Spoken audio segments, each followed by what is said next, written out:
வணக்கம். நம்ம area digital செய்திக்காக செய்தி வாசிப்பாளர் சாந்தி சிவா.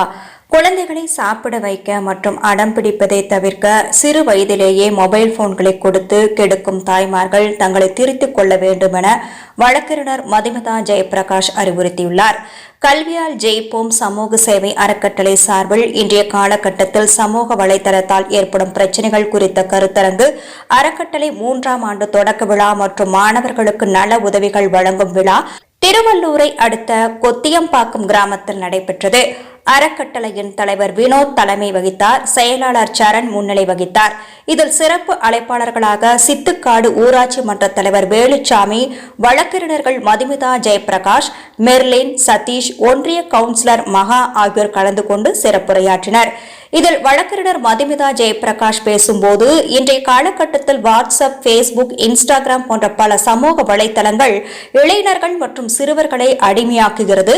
இந்த சமூக வலைதளங்கள் மூலம் அவர்கள் முகமறியா நண்பர்களை வைத்துக் கொண்டு அதில் வீடியோக்களை ஃபார்வேர்டு செய்தும் பல்வேறு வகைகளில் பாதிக்கப்படுகின்றனர். மேலும் குழந்தைகளையும் தங்களது பெற்றோர்கள் சிறு வயதிலேயே மொபைல் போனுக்கு அடிமையாக்கி விடுகின்றனர். உதாரணமாக, குழந்தைகள் சாப்பிடவில்லை என்றாலும் குழந்தைகள் அடம் பிடிக்கும் நேரத்திலும் அவர்களை சமாதானப்படுத்த மொபைல் போன்களை கையில் கொடுத்து விடுகின்றனர். அதன் பின்னர் அந்த குழந்தைகள் மொபைல் போன்களுக்கு அடிமையாகி தங்களது சுய புத்தியை இழக்கின்றனர். இதனால் தாய்மார்கள் இதுபோன்ற தவறுகளை செய்யாமல் திருத்திக் கொள்ள வேண்டும் என்றார். இதனைத் தொடர்ந்து மாணவர்களின் பேச்சு போட்டி, திருக்குறள் ஒப்புவித்தல், நடன நிகழ்ச்சி போன்ற கலை நிகழ்ச்சிகள் நடைபெற்றன. இறுதியாக +1 படிக்கும் இரு மாணவிகளுக்கு தலா ரூபாய் 10,000 வீதம் கல்வி உதவித்தொகை வழங்கப்பட்டது. பின்னர் போட்டிகளில் பங்கேற்ற அனைத்து மாணவர்களுக்கும் ஸ்கூல் பேக், நோட்டு புத்தகம், பேனா, பென்சில் ஆகியவை வழங்கப்பட்டன. இந்நிகழ்ச்சியில் துணைத் தலைவர் ராஜ்குமார், பொருளாளர் வைதேகி தினேஷ், ஆசிரியர்கள் மாலதி, தமிழ்ச்செல்வன் உள்ளிட்ட ஏராளமானோர் கலந்து கொண்டனர். ஒருங்கிணைப்பாளர் சிபி சக்கரவர்த்தி நன்றி கூறினார்.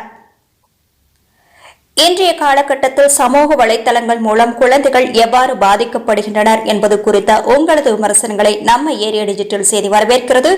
நம்ம ஏரியா டிஜிட்டல் செய்தியை சப்ஸ்கிரைப் பண்ணுங்க, லைக் பண்ணுங்க, கமெண்ட் பண்ணுங்க, ஷேர் பண்ணுங்க.